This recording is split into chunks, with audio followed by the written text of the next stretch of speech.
Thank you for staying with us. Time now for the AM News. And in our first story, now farmers in Kare and Gorogo in the Talensi District of the Upper East region want government to haul contractors back to fix their one village, one dam. They say the dams are too important to be abandoned in their current state. They want the basin of the dams deepened, the embankment walls firmed up, and the area of the dam widened. Jojo Kobina has more in the Joy News Hotline documentary, Thirsty Dams. We are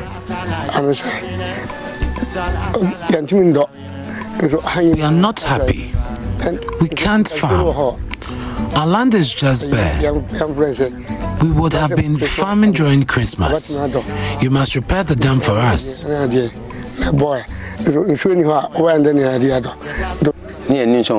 We had no idea the dam would be constructed like this. We thought they would do a good job. We farm on this land we gave away for the dam, and we were excited because we hoped it will help us. They came here to help us by constructing the dam so that we can farm all year round and make money. But the dam dries up so fast, you will not even recognize the site as a dam. I planted in the first year, and the water dried up, so my plants died. The farmers say they will not count it as a loss if the government brings back contractors to reconstruct the dam. Some pledged to support the government to clinch to power if the dams are properly constructed. I pray the contractor comes back to the site to construct it the way we want. If our dams are well constructed, we will support you always.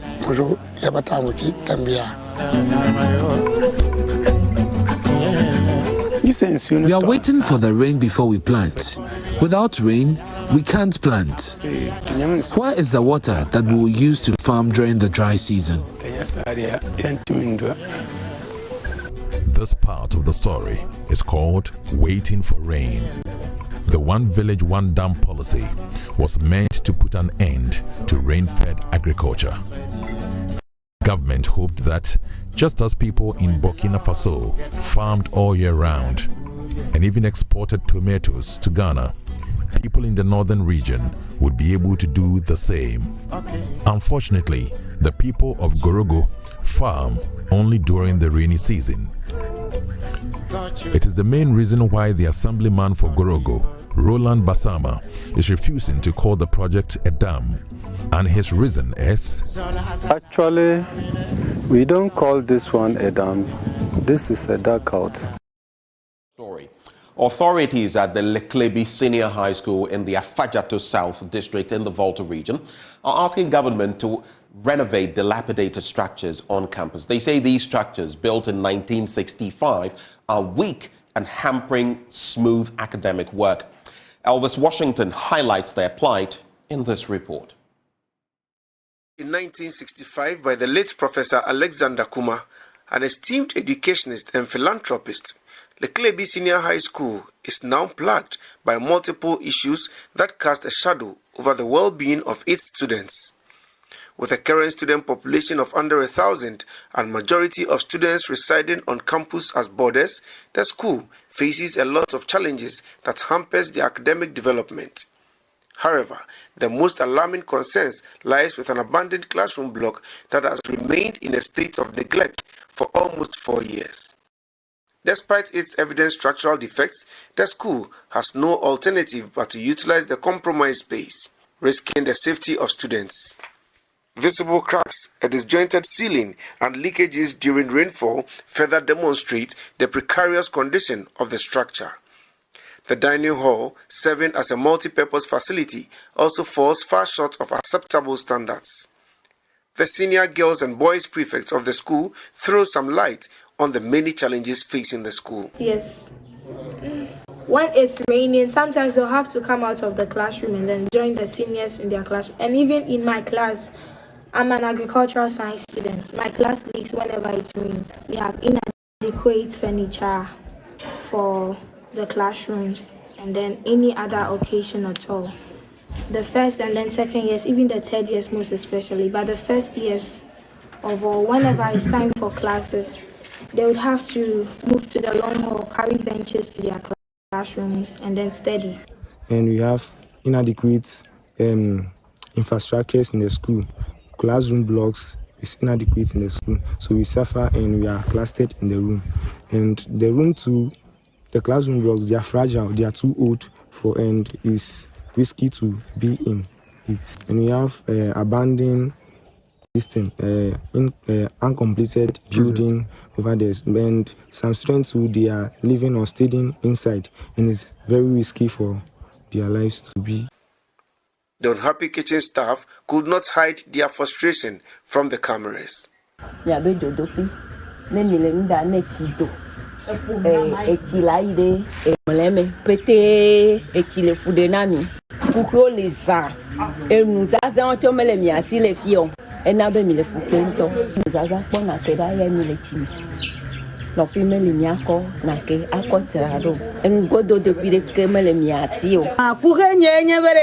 Agbanyo omedeo tukuyo omede makudetio ganto omede makanu gatie ochere omede namu for the via vignola osugbo abolo pon me la signe hemele abolo meun me glopete obe wa panam ba sere fifi enyi me senyare kemu afoji mele miasio tile po me mele miasio mi den afoji le gbe me efi mi ye na nu go dole.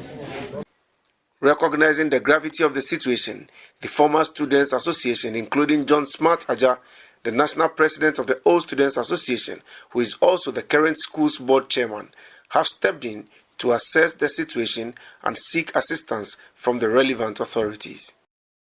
Yeah, we wrote several letters to the Get Fund for assistance. There's lack of fund. Since the inception of the school, you could see that apart from the girls' dormitory and then the boys' dormitory, there has not been any new infrastructure in the school. So these classroom blocks were there since I was here in the 1980s. And up till now, it is still like that. Nothing has been done. We are appealing to government to come to our aid so that our infrastructure should be developed. Infrastructure should collapse now. It will create another.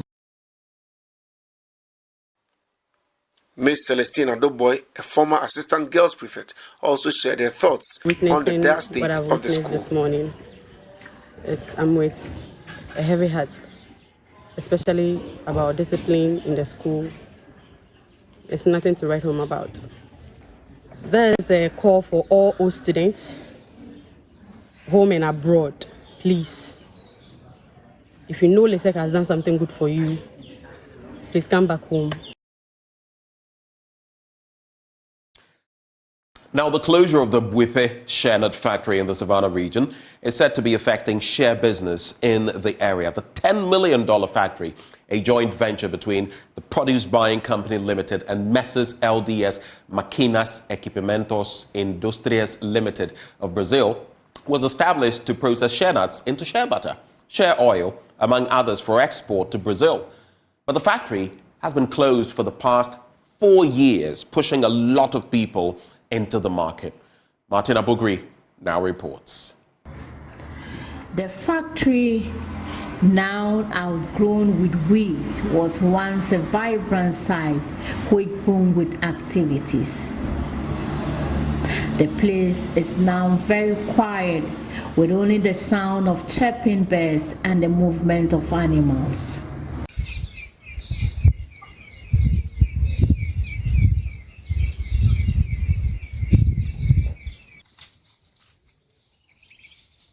The only visible human you will see at the factory is the security guard, who is to ensure the machines are protected.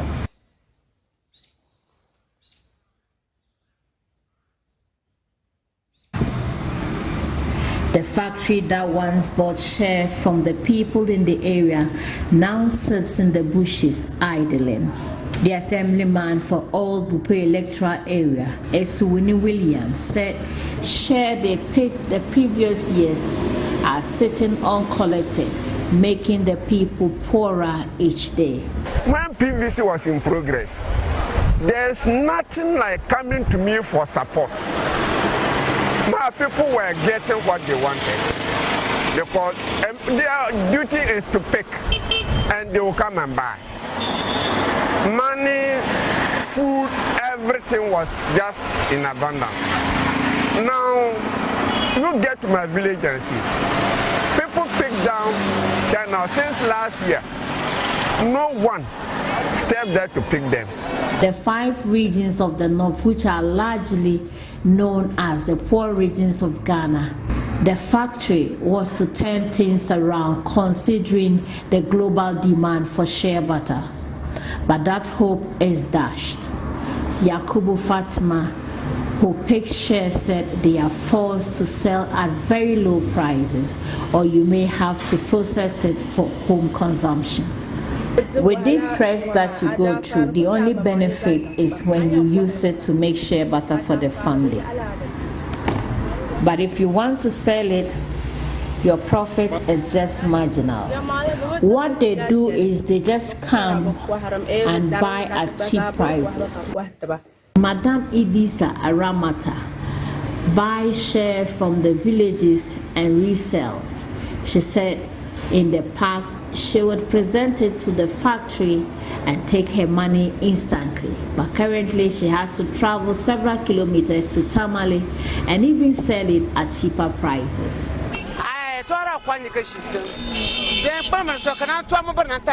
the past, when I go around the villages and buy, I go to the factory and they pay me instantly. But now I have to travel to the Tamale market and sell, and the buyers will buy at a very cheap price. At the Abu market, shea nut sellers want government to pay more attention to the produce because of its important value around the globe. The price have gone down completely, and yet there is such struggle in getting the nuts. Now the value of the shea is even more than the cocoa. With shea nuts, you can get oil, use it for soap, pomade, making of chocolate, among others. Therefore, these uses are many, yet the price has gone down completely. Therefore, we are calling on government to intervene. The closure of the factory is not only affecting people working in the shea value chain, but also the youth of Bupe who were largely employed at the factory.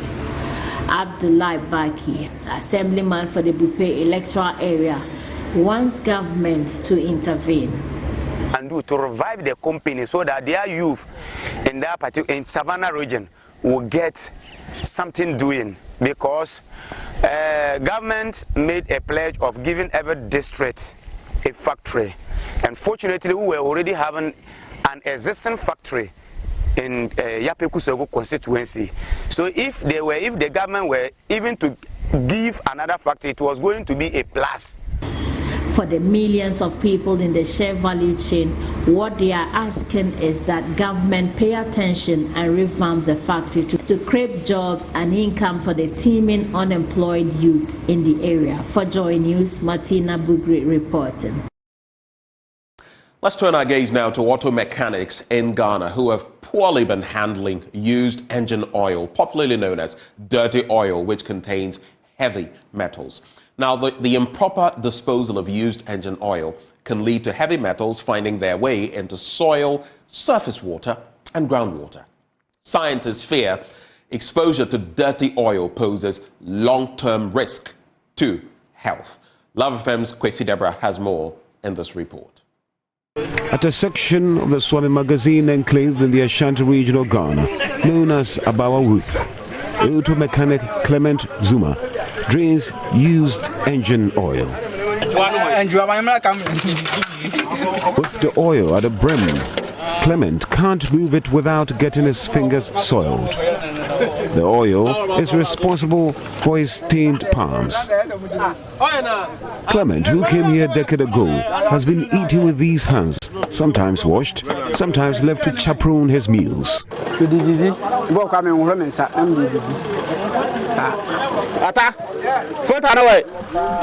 Though Christopher would like to don long sleeves to work to limit skin contact with both dirt and oil, he hasn't been spared the discomfort of dirty oil on his skin.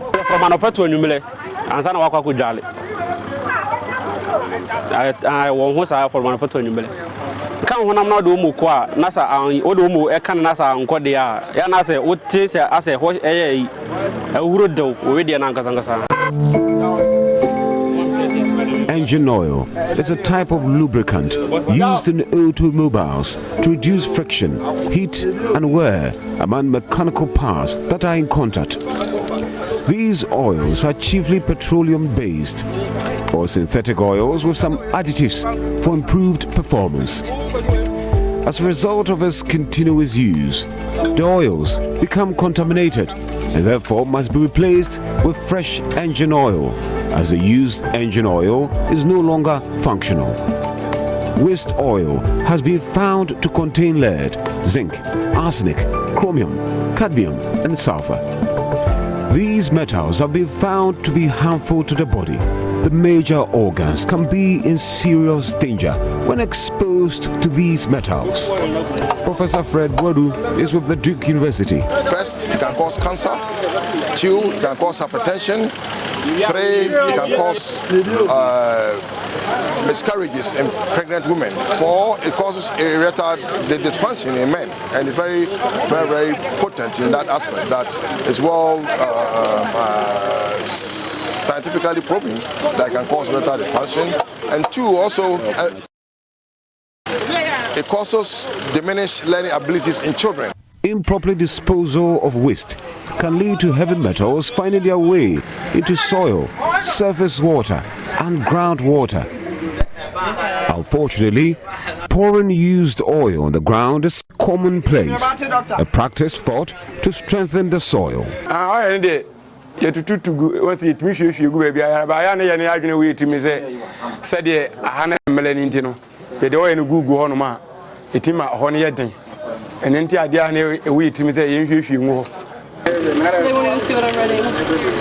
As part of efforts to identify and address some public health concerns in Africa, the Civil Engineering Department of Duke University in the United States of America have partnered the Kwame Nkrumah University of Science and Technology Ghana to understand these practices in order to help the auto mechanics at Swami Magazine to deal with them.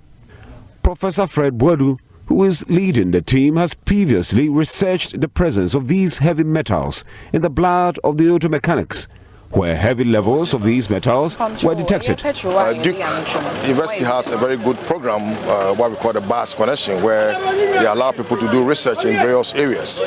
So I did have a grant from BAS connection, and I came down to look at the heavy metal level contents in the auto mechanics. So we took their fingernails, toenails and hair, and we analyzed for these metals. In our next story, calls for a thorough investigation into the saga involving former Minister for Sanitation and Water Resources have intensified even after her resignation from the position. Cecilia Abna-Dapa's resignation follows the scandal over foreign and local currencies her house helps allegedly stole from her residence. Now, despite her 5-year tenure, opinions suggest that her efforts fell short of ridding Accra of filth and achieving the president's vision of making it the cleanest city in Africa. Michael Ashali has the rest of the story. We are currently in Abilingpe, one of the several suburbs in the Greater Accra region. Specifically, we are on the Manihia Street, and the building behind us is the house believed to belong to the embattled former Minister of Sanitation and Water Resources, Cecilia Abna-Dapa. It is also the same building, the same house, that is believed to be where the house helps of the former minister stole millions of cedis in foreign currencies from her. The residence of the embattled sanitation minister is a charming ground-level building adorned with cactus plants, golden trumpet flowers, and other beautiful flower blooms of red and yellow. The plants looked well nourished With the petals looking so soft, the well-manicured green garden gives the house an inviting appearance. However, despite its pleasant aesthetics, the house is heavily secured by barbed wires and a network of CCTV cameras strategically placed to monitor its surroundings closely. Since the news broke, there have been many reactions. For those who share the same neighborhood with the former minister, their immediate concern is how she acquired such an amount of money. That minister, where you get that amount to 1 million, and I heard then $3,000 again. Charlie, big amount too. Where that minister get that amount? The first question. And yes, someone chino say when you $1 million, I got to a damn. In fact, she should be arrested. How did she get $1 million? That money can build several schools for school-going children. Scan up to them $1 million. Only a day $1 million. I don't want to bank. I want to them. For some of them, her decision to resign is not enough. They want her to be investigated. I think they should investigate the issue properly, because as a minister, where will you get that money from? So they should properly investigate the issue and, get the truth out from it. It is not enough she has resigned. She must be arrested and investigated. Not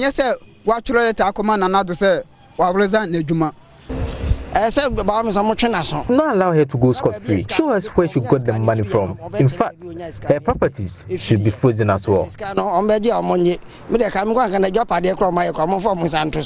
One of the biggest campaigns of the Akufo-Addo-led government was to wage war against filth and make the country in Accra one of the cleanest cities in Africa. My pledge of improving sanitation in the country and making Accra the cleanest city in Africa by the end of my term. In 2018, President Akufo-Addo appointed Cecilia Benadapa as Minister for Sanitation and Water Resources. In 2020, she extended the president's plan from 4 years to 8 years, insisting the president meant 2 terms. Inshallah, the president will go for 2 terms, and at the end, Accra would have been, and we are on course. God is in control. In 2021, she said she was very close to realizing the president's dream. I will give it 85%, because at the end of the day, you all saw the 100% we did during the lockdown. So who makes Accra dirty? Us. That's why we are every day sensitizing people to make sure. I'm telling you, I know you will quote it, and I insist it's 85. A drive through Accra on a Sunday showed heaps of filth begging to be collected. While others believe the sanitation minister has done a good job but has not achieved the dream of making Accra the cleanest city in Africa, others insist she has not done well. I see the environment. The environment is good, so our country is clean. We are the cause of poor sanitation in this country. However, we are now enlightened, so sanitation has improved. We are currently in Agbogbuloshe, and this is the state of one of the main drains here, filled to the brim with filth and certainly choked. Even though in the rainy season, you can see that no water is going anywhere. And the people here have to deal with the stench. Oh my God, smells very bad. For almost 5 years, she occupied the position, yet the people in and around Agbogbuloshe held a low opinion of her performance in stark contrast to her near-perfect self-appraisal.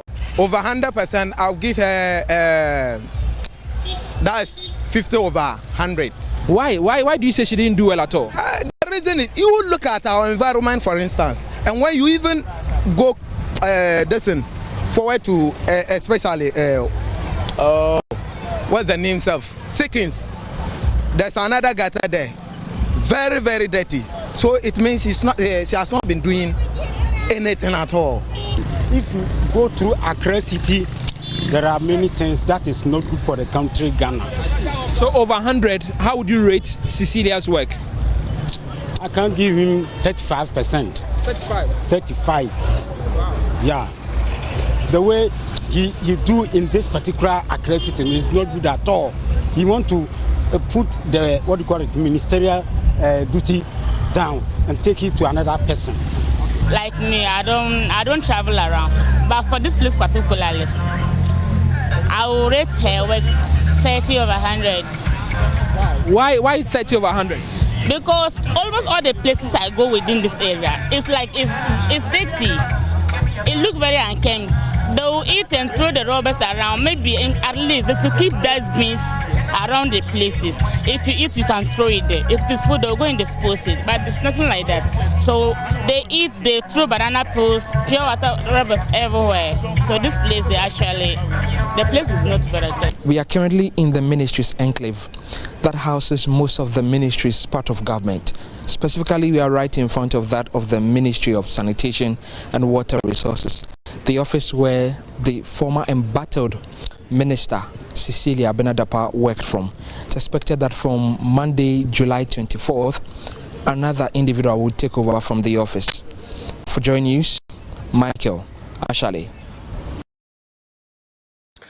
And it's on that sanitary note that we cap off the news. But stay with us. The news review is up next.